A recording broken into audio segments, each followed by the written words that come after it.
कोमल और विजय का रिश्ता तय हो चुका था। दोनों दोनों एक शादी के पवित्र बंधन में बंधने वाले थे। दोनों अपने लव को अरेंज मैरिज में बदलने जा रहे थे। कोमल और विजय एक दूसरे से बेइंतहा प्यार करते थे। दोनों इस शादी के लिए बहुत मुश्किल से अपने घर वालों को राजी कर पाए थे। दोनों की प्रेम कहानी अमेरिका के एक कॉलेज से शुरू हुई। विजय अपने माता पिता का इकलौता बेटा था। उसकी माँ चाहती थी कि उसका बेटा किसी ऐसी लड़की से शादी करे जो घर परिवार को भी समझ सके, इसलिए विजय और कोमल के रिश्ते से वह खुश नहीं थे। विजय की माँ को लगता था कि शादी के बाद कोमल हमेशा विजय के साथ ही रहेगी और जॉब भी करेगी। विजय बहुत ही अमीर घर का लड़का था जिसे पैसों की कोई कमी नहीं थी, इसलिए उसकी माँ चाहती थी कि विजय इंडिया में ही कुछ करे जिससे उसके पिता के बनाए बिजनेस को चला सके। शादी की तारीख नज़दीक आ रही थी, लेकिन कोमल सिर्फ विजय से बात करती थी और किसी से बात नहीं करती थी। इस बात का दुख विजय की माँ को होने लगा।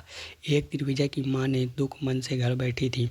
ऐसे विजय देखे ऐसे बैठे देख विजय के पिता ने पूछा, क्या तुम्हें निराश नहीं लग रही हो? विजय की माँ ने अपने मन की बात बता दी। विजय के पिता ने सोचा, अगर इसी तरह से चलता रहा तो हमारे घर का कलेश बढ़ जाएगा।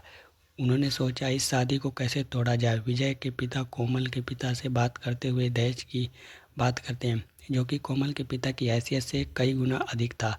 इसलिए उन्होंने मना कर दिया कि हम अपनी लड़की का रिश्ता आपके घर में नहीं कर सकते, आप लोग लोभी हो। कोमल के पिता ने अपनी बेटी से कहा, विजय को भूल जाओ क्योंकि तुम्हारा शादी अब विजय से नहीं किसी और के साथ होगी। इस बात की खबर से विजय और कोमल दोनों एक दूसरे से बातचीत करना बंद कर दिया। विजय की मां ने अपने बेटे को समझाते हुए कहा, बेटा हमें ऐसी बहू चाहिए जो हमारे घर परिवार के संस्कारों को समझ सके, ना कि हमें मॉडर्न बहू चाहिए। इस तरह से विजय और कोमल की शादी टूट गई।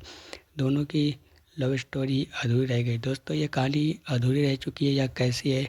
इस कहानी को सुनने के बाद आपका क्या विचार है? क्या यह करना सही है या गलत? दोस्तों हमें कमेंट करके जरूर बताइए, लाइक करिए, शेयर करिए। जय हिंद, जय भारत। इसी तरह मिलते हैं अगले वीडियो में।